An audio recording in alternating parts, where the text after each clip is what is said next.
નમસ્કાર મિત્રો સ્વાગત છે તમારું અમારી યુટ્યુબ ચેનલમાં। આજની વિડીયોમાં વાત કરીશું દેશ અને દુનિયાના સુપરફાસ્ટ સમાચારની। સૌપ્રથમ વાત કરીએ તો કોંગ્રેસ કાર્યાલય પર પથ્થરમારો। રાહુલ ગાંધીની વિવાદિત ટિપ્પણીને લઈને હિન્દુઓમાં ભારે રોષ જોવા મળી રહ્યો છે। સંસદમાં આપેલા નિવેદનનો મામલો હવે રાજકીય તૂલ પકડી રહ્યો છે। હિન્દુ સંગઠનો દ્વારા વહેલી સવારે અમદાવાદની પ્રદેશ કોંગ્રેસ ઓફિસે પહોંચ્યા હતા અને કાર્યાલય પર પથ્થરમારો કર્યો હતો। હાલ કોંગ્રેસ કાર્યાલય પર પોલીસ બંદોબસ્ત ગોઠવી દેવામાં આવ્યો છે તેમજ પોલીસે તપાસ પણ શરૂ કરી છે। મિત્રો, અન્ય મહત્વના સમાચારની વાત કરીએ તો વ્હાઇટ ટોપિંગ રોડ બન્યો છે આફતનું કારણ। રવિવારે મુશળધાર વરસાદ ખાબકતા વ્હાઇટ ટોપિંગ રોડ પર પાણી ફરી વળ્યા હતા। એટલું જ નહીં પરંતુ અલકાપુરી સહિતની સોસાયટીઓમાં કલાકો સુધી 2.5 ફૂટ જેટલા પાણી ભરાઈ રહેવાને કારણે રહીશોનો સોમવાર સવાર સુધીમાં પાણી ઉલેચવા પડ્યા હતા અને કાદવ કીચડની સફાઈ કરવી પડી હતી।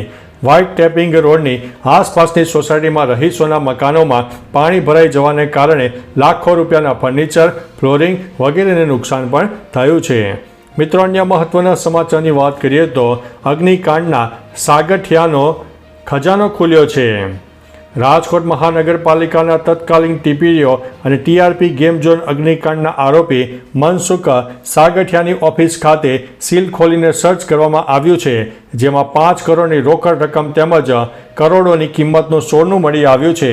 ઉલ્લેખનીય છે કે રાજકોટ એસીબી પોલીસમાં સાગઠિયા વિરુદ્ધ અપ્રમાણસર મિલકતની ફરિયાદ દાખલ કરવામાં આવી હતી। મિત્રો, અન્ય મહત્વના સમાચારની વાત કરીએ તો જૂનાગઢમાં જળબંબાકાર, વરસાદનો ભયાનક વિડીયો સામે આવ્યો છે।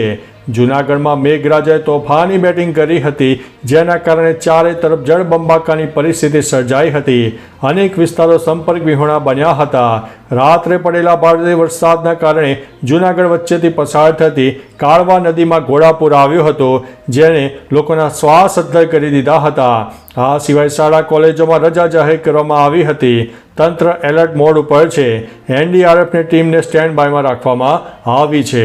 મિત્રો, અન્ય મહત્વના સમાચારની વાત કરીએ તો જગન્નાથજી, સુભદ્રાજી અને બળદેવજીનું મામેરું। રથયાત્રાને માત્ર ગણતરીના દિવસો બાકી રહ્યા છે। તંત્ર અને પોલીસ દ્વારા તમામ તૈયારીઓ પૂર્ણ કરી દેવામાં આવી છે। ત્યારે ભગવાન જગન્નાથજી, સુભદ્રાજી અને બળદેવજીનું મામેરું ભરવામાં આવશે। આ વખતે મામેરાનો લાવો મૂળ સાબરકાંઠાના ઈંડરના ગાંઠિયોલ ગામના વિનોદ પ્રજાપતિને મળ્યો છે। તેઓ પરિવાર સાથે મામેરું ભરશે। આ માટેની ખાસ તૈયારીઓ પણ શરૂ કરી દેવામાં આવી છે। મિત્રો, અન્ય મહત્વના સમાચારની વાત કરીએ તો મોરબીના 21 અને પોરબંદરના 19 ગામને એલર્ટ આપી દેવામાં આવ્યો છે। મોરબીના મચ્છુ 3 ડેમનો દરવાજો વધુ 1 ફૂટ ખોલવામાં આવ્યો છે, જેથી કુલ 2 ફૂટનો દરવાજો ખુલ્યો છે, જેના કારણે મોરબી અને માળિયા મિયાણા તાલુકાના 21 ગામોને એલર્ટ કરાયા છે। તો આ તરફ પોરબંદરમાં મુશળધાર વરસાદના કારણે જળબંબાકારની પરિસ્થિતિ સર્જાઈ છે। ધોરાજીનો ભાદર ડેમ ઓવરફ્લો થતાં ગેડ પંથકના 19 જેટલા ગામડાઓને હાઈ એલર્ટ ઉપર રાખવામાં આવ્યા છે। મિત્રો, અન્ય મહત્વના સમાચારની વાત કરીએ તો ઓસ્ટ્રેલિયા સ્ટુડન્ટ વિઝા એપ્લાય કરનાર માટે ખરાબ સમાચાર સામે આવ્યા છે। 1 જુલાઈથી ઇન્ટરનેશનલ સ્ટુડન્ટ વિઝા ફીમાં વધારો થયો છે। હવે આ ફી 710 ઓસ્ટ્રેલિયન ડોલર એટલે કે 39,493 રૂપિયાથી વધીને 1600 ઓસ્ટ્રેલિયન ડોલર એટલે કે 88,998 રૂપિયા થઈ ગઈ છે। જ્યારે વિઝિટર વિઝા અને ટેમ્પરરી ગ્રેજ્યુએટ વિઝા ધરાવતા વિદ્યાર્થીઓ હવે સ્ટુડન્ટ વિઝા માટે અરજી કરી શકશે નહીં। મિત્રો, અન્ય મહત્વના સમાચારની વાત કરીએ તો ગુજરાતમાં વરસાદનું રેડ એલર્ટ આપવામાં આવ્યું હતું। રાજ્યમાં ઘણા જિલ્લાઓમાં ભારે વરસાદ વરસી રહ્યો હતો।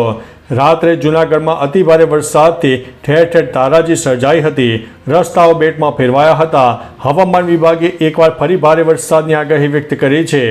આગામી થોડા કલાકોમાં રાજ્યના અનેક વિસ્તારમાં ભારેથી અતિભારે વરસાદ પડવાની આગાહી તંત્ર દ્વારા કરવામાં આવી છે અને એલર્ટ પણ આપી દેવામાં આવ્યું છે। ઘણા જિલ્લામાં એનડીઆરએફની ટીમો તૈનાત કરી દેવામાં આવી છે અને લોકોને સાવધાન રહેવા માટે અપીલ પણ કરવામાં આવી રહી છે।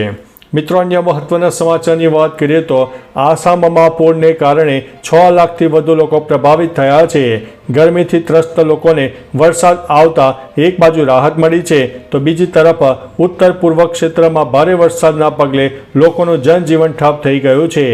આસામમાં 3 લાખથી વધુ લોકો ભારે વરસાદ અને પૂરથી પ્રભાવિત થયા છે, જેમાં અત્યાર સુધીમાં 60 લોકોના મોત થયા છે. વિડીયોમાં નાના બાળકો પાણીમાં ડૂબેલા તેમના ઘરમાંથી કિંમતી સામાન બહાર કાઢે છે. ગામડાઓમાં પણ પાણી ભરાઈ જતા પૂરની પરિસ્થિતિ સર્જાઈ ગઈ હતી. મિત્રો, અન્ય મહત્વના સમાચારની વાત કરીએ તો બનાસકાંઠાના સોઈ ગામમાં 2 ઇંચ જેટલો વરસાદ નોંધાયો છે. રાજ્યમાં સર્વત્ર મેઘરાજાની ધમાકેદાર એન્ટ્રી થઈ ગઈ છે, ત્યારે બનાસકાંઠાના સોઈ ગામમાં સવારે 6 વાગ્યાથી લઈને 8 વાગ્યા દરમિયાન 48 મિલીમીટર જેટલો વરસાદ નોંધાયો છે. 217 તાલુકામાં વરસાદ નોંધાઈ ગયો છે. સૌથી વધુ જૂનાગઢ જિલ્લામાં 9 ઇંચથી વધુ વરસાદ ખાબક્યો છે. આ સાથે દેવભૂમિ દ્વારકામાં પણ સારો એવો વરસાદ નોંધાઈ ગયો છે. મિત્રો, અન્ય મહત્વના સમાચારની વાત કરીએ તો પુણેમાં ઝિકા વાયરસના 6 કેસ નોંધાયા છે. પુણેમાં ઝિકાના પ્રથમ કેસની ઓળખ ડૉક્ટર અને તેની કિશોરવયની પુત્રીમાં થઈ છે, જે બંને એક જ વિસ્તારમાં રહેવાસી છે, જ્યાંથી 2 નવા કેસ નોંધાયા છે. પુણે PMCના આરોગ્ય અધિકારી ડૉક્ટર કલ્પના બલિવંતે જણાવ્યું છે કે એકત્રિત કરાયેલા 25 નમૂનાઓમાંથી 12 એરંડાવેના હતા, જેમાં 7 સગર્ભા સ્ત્રીઓનો સમાવેશ થાય છે. કુલમાંથી 2 સગર્ભા સ્ત્રીઓને ઝિકા વાયરસ માટે સકારાત્મક પરીક્ષણ કર્યું હતું. મિત્રો, અન્ય મહત્વના સમાચારની વાત કરીએ તો જુલાઈમાં 106% વરસાદ થશે. જૂનમાં સામાન્ય કરતાં 10.9% ઓછો વરસાદ થયો છે. જો કે હવામાન વિભાગે કહ્યું છે કે જૂનમાં ઓછો વરસાદ થયો હોવા છતાં મહિનાના છેલ્લા 4 દિવસમાં ચોમાસાએ જે ગતિ પકડી છે તે સારા સંકેતો આપી રહી છે. આવી સ્થિતિમાં જુલાઈમાં દેશભરમાં 106% વરસાદ થશે. જુલાઈમાં લાલ નીનાની સ્થિતિ ઊભી થવાના સંકેત છે, જે વરસાદ માટે સાનુકૂળ સાબિત પણ થનાર છે.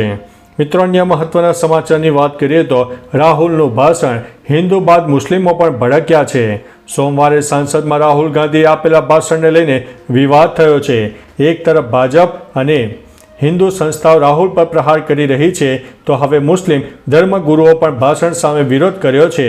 રાહુલ ગાંધીએ અભય મુદ્રાને ઇસ્લામ ધર્મ સાથે જોડી હતી, જેથી મુસ્લિમ ધર્મગુરુ નસરુદ્દીન ચિશ્તી દ્વારા નિંદા કરવામાં આવી છે. તેમણે કહ્યું છે કે ઇસ્લામમાં ક્યાંય અભય મુદ્રા નથી. રાહુલે નિવેદન સુધારવું જોઈએ. મિત્રો, અન્ય મહત્વના સમાચારની વાત કરીએ તો ગુજરાતના CMOનો ડંકો, મળ્યું છે ખાસ સન્માન. ગુજરાતના CMO એટલે કે મુખ્યમંત્રી કાર્યાલયને ISO 9001:2015 સર્ટિફિકેશન મળ્યું છે. 2009માં નરેન્દ્ર મોદી જ્યારે રાજ્યના મુખ્યમંત્રી હતા ત્યારે સૌપ્રથમ વખત ગુજરાત CMOને આ સર્ટિફિકેટ મળ્યું હતું, જે પરંપરા આજે પણ ભૂપેન્દ્રભાઈ પટેલના કાર્યકાળમાં યથાવત જોવા મળી છે.